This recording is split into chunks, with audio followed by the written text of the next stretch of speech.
La caractéristique principale de l'Institut Santé, c'est sa pluridisciplinarité. Notre institut regroupe des biologistes, des cliniciens, des pharmaciens, des chimistes, des ingénieurs, des physiciens, des psychologues et également des sociologues issus de 25 services académiques de l'UMONS. Alors, notre activité de recherche concerne le secteur de la santé humaine bien sûr, mais tant au niveau des aspects physiques que des aspects mentaux. Et nous savons bien sûr que ces deux aspects, si on suit l'adage « un esprit sain dans un corps sain », sont deux aspects critiques et cruciaux dans la société d'aujourd'hui.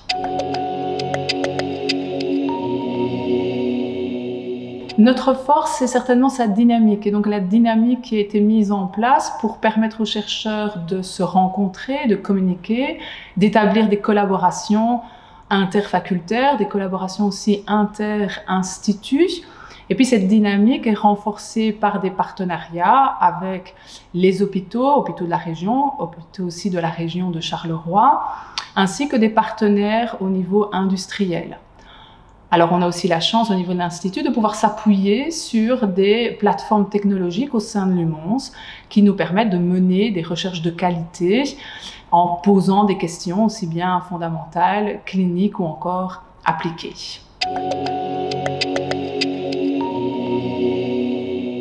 Curiosité. Faire une thèse, c'est explorer de nouvelles choses. Je pense que le nom de notre métier, chercheur, est assez explicite à ce sujet-là. Et pour ma part, explorer, ça passe par une enquête de terrain où je rencontre plein de gens différents, où je vais dans des lieux différents. Et alors, ça passe aussi par beaucoup de lectures et beaucoup de livres. Créativité. Faire de la recherche, c'est créer des nouvelles choses, inventer, innover. Mais c'est ensuite pouvoir les présenter lors de congrès, par exemple en Belgique ou à l'étranger. C'est également pouvoir écrire des articles qui vont ensuite être évalués par des experts du domaine, ensuite publiés, qui vont permettre d'avoir une reconnaissance en soi et en sa recherche. Application. Au sein de notre institut, les possibilités d'application sont assez importantes. Et pour moi, depuis le début de ma thèse, c'est important que mon travail fasse sens pour d'autres personnes et qu'il puisse modestement contribuer à améliorer les choses. Et il y a aussi cet enjeu d'être à la hauteur des personnes qui m'accordent de leur temps et qui parfois se confient sur des sujets assez compliqués. Enrichissement. Le doctorat est un grand et beau challenge aussi bien au niveau professionnel, mais aussi au niveau personnel.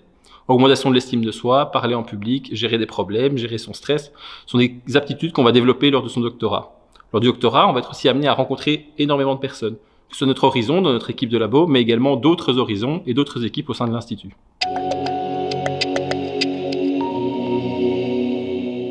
Nos thématiques vont porter dans les domaines de la santé, donc aussi bien au niveau du diagnostic que du traitement, en passant par le pronostic.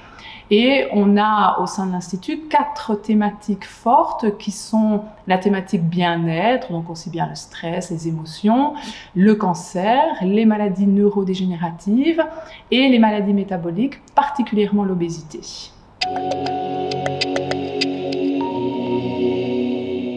Donc prenons en exemple l'obésité, qui est une pathologie qui a de multiples facettes. Pour ma part, j'étudie les conséquences néfastes de l'obésité sur le cerveau. Lors d'une approche biologique et moléculaire, je vais essayer de voir comment l'organisme fonctionne et pourquoi il dysfonctionne. Pour ensuite trouver un moyen, via l'entraînement physique pour ma part, de le faire fonctionner, ou en tout cas d'atténuer les effets néfastes causés par l'obésité au niveau cérébral. Moi, je m'intéresse à comment ce qu'on considère être un surplus de poids est socialement construit dans notre société et comment il est pris en charge par les institutions médicales et en dehors des institutions médicales. Notre corps s'inscrit dans une histoire longue, celle de notre société, et dans une histoire plus courte, la nôtre. Et c'est par son intermédiaire qu'on s'inscrit dans le monde, qu'on a nos rapports avec les autres et aussi qu'on se perçoit. Et moi, ce sont tous ces aspects-là auxquels je m'intéresse. Finalement, dans cette pathologie, on se rend compte que ce qui est important, c'est l'équilibre entre notre santé physique, notre santé psychologique et notre bien-être social. Et que cet équilibre est difficile à trouver, et qu'en plus, il est dépendant d'une personne à l'autre. Antoine et moi, on est amenés à dialoguer avec le même type d'acteurs, les soignants, les scientifiques, les personnes concernées, et on se rend compte que au plus on arrive à construire ensemble une image complexe des problèmes qui se posent, au plus la solution qu'on peut proposer sera originale. Et dans nos champs de recherche, un des challenges les plus importants, c'est d'arriver à faire dialoguer nos disciplines, et clairement, l'Institut de santé participe à cela.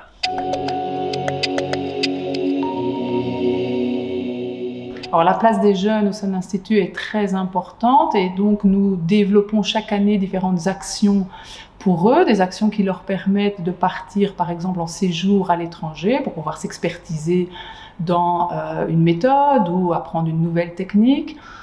Des actions qui leur permettent aussi d'aller défendre leurs résultats lors de congrès scientifiques ou encore des bourses d'initiation, d'impulsion qui leur permettent de développer des nouvelles recherches expérimentales.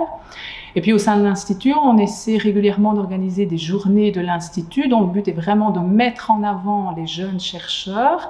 Et ces journées sont en plus pour les chercheurs une occasion de pouvoir se rencontrer et surtout de discuter de leurs résultats dans un cadre plus convivial.